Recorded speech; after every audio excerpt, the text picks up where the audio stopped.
ဘုံမုံနေပြီကြာခင်အီရန်အစ္စရေးစစ်ကရေစကြည်လ38ရဲ့စစ်ရဲ့ပုံစံကိုချိန်လာရေစကြည်လ38ရဲ့ပုံစံအောင်မချိန်သေးဘူးရေစကြည်လ38ပြီးရင်ဖြစ်မဲ့ပုံစံအောင်လာတော့မယ်အခုတို့စပြီးတော့ Israel နဲ့နိုင်ငံအများက peace လုပ်ဖို့ငြိမ်းချမ်းရေးစာချုပ်ချုပ်ချင်တယ်ဒီ peace treaty ပြီးသွားတာနဲ့ဘေးတိုင်9နှစ်ရောက်ပြီလား peace treaty ဒီငြိမ်းချမ်းရေးစာချုပ်ဒီအဘေးတိုင်9နှစ်ပဲဘာလို့အဲ့9နှစ်ရဲ့အလယ်မှာ antichrist ကထွက်ပါIran Israel စစ်ကဒါဟာဒီလိုပဲဖြစ်နေကြစစ်တိုင်းဖြစ်လာမို့ဒါ prophecy ပြည့်စုံတာ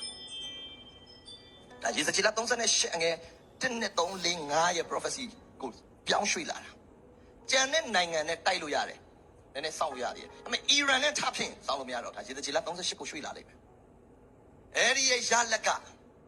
Middle East တစ်ခုလုံးနဲ့ Israel နဲ့စပြီးတော့ငြိမ်းချမ်းရေးစာချုပ်ချုပ်တဲ့အထိဖြစ်လာမယ်ဘာဖြစ်လို့ရေစကြည်လ38က Israel နိုင်ငံကောင်းကင်ကနေမီးကြတယ်တဲ့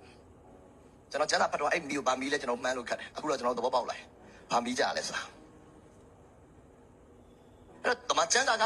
ကျွန်တော်တို့ရဲ့ကာလဒီဘေးတိုင်းကြီး9နှစ်ကုန်သွားရင်နှစ်1000ကာလလာမယ်အဲ့ဒါယေရှုဆင်းလာပြီးဒီလောကကြီးကို control လုပ်တော့မှာအဲ့ဒီကာလမှာစာတန်ဆိုတာမရှိတော့ဘူးအိုးတယ်ဆိုတာမရှိတော့ဘူးအသက်100နဲ့တည်သွားရင်တော့မှခလေးဘဝနဲ့တည်တယ်လို့သူတို့သတ်မှတ်ပါတယ်အဲ့ဒီကာလကတက်တန်းနှစ်1000တက်တန်းအဲ့ဒါပြီးသွားရင်ကျွန်တော်တို့ကကောင်းကင်တဲ့မြေကြီးတည့်ရဲ့ခစ်ကိုသွားမယ်ဆိုတော့ကြည့်ဘုရားသခင်ပြောတဲ့ eternal life ကဖြစ်လာတော့မယ့်အသက်ကိုတည်လာခြင်းဖြစ်တယ်တကယ်ပဲလာမယ့်ခေတ်ရဲ့အသက်ကဒီခေတ်မှာလာပြီးမိတ်ဆက်တာဒါ eternal life ပဲထာဝရအသက်ပဲထာဝရအသက်ဆိုတာကဲနေချင်းရရင်တင်ကောင်းကင်သွားမယ်အဲ့အသက်မျိုးမဟုတ်ထာဝရအသက်ဆိုတာတင်ကောင်းကင်မှာသွားယူတဲ့အသက်မဟုတ်ကောင်းကင်ကမြေကြီးမှာလာပို့ပြီးတဲ့အသက်ဒီမြေကြီးမှာနေထိုင်မှာအဲ့အသက်နဲ့ဒီအသက်ကတက်တန်းဘလောက်ကြာနေလဲဆိုတဲ့အသက်မဟုတ်ဒီအသက်ကဘလို့ quality လဲဒီလောကမှာနေထိုင်လဲဆိုတဲ့အသက်အဲ့အသက်သိရှိရောက်လာမယ်အဲ့အသက်နဲ့တင်စကားပြောမယ်အဲ့အသက်နဲ့ကျွန်တော်ရှင်းတတ်မယ်Hallelujah. အဲ့အသက်ကဖျားသခင်ရဲ့အသက်ဒီထာဝရအသက်ကဖျားသခင်ရဲ့အသက်အဲ့အသက်ကိုဖျားရှင်တင်ကိုပေးခြင်းတယ်